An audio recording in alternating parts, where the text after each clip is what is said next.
नमस्कार, मी अश्विनी चॅनलवर तुमचं खूप मनापासून स्वागत। आज आपण करणार आहोत पिठाच्या मिरच्या। त्यासाठी लागणारं साहित्य पाहून घेऊया।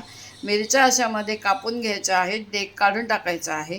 मीठ, तीळ, डाळीचं पीठ, ओला नारळ, दाण्याचं कूट, जिरं पावडर, कोथिंबीर सर्व साहित्य एकत्र करायचं आणि मिरचीमध्ये भरायची आणि मिरची फ्राय करायला ठेवायची।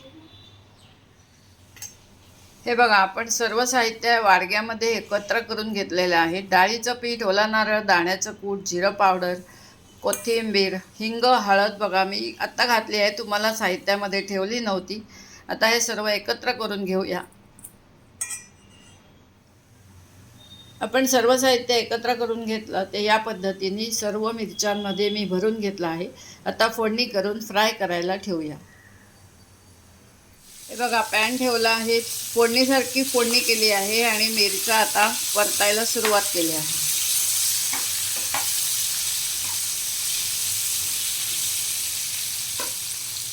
आपण ज्या मिरच्या भरल्या त्या बघा मी फोडणीमध्ये घालून घेतल्या आहेत। चमचा घेतला आहे, चमच्याने त्या उलटसुलट करून घ्या, झाकण ठेवायचं नाही आहे।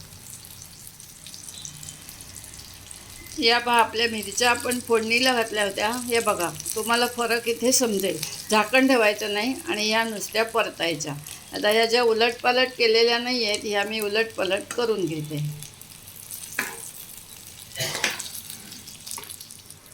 अशा प्रकारे बनली आपली पिठाची मिरची, तयार झाली आहे। एकदम रुचकर लागते। अशा प्रकारे बनली आहे आपली पिठातील मिरची, एकदम झकास झाली आहे। आवडल्यास लाईक, शेअर, सबस्क्राईब करायला विसरू नका। धन्यवाद।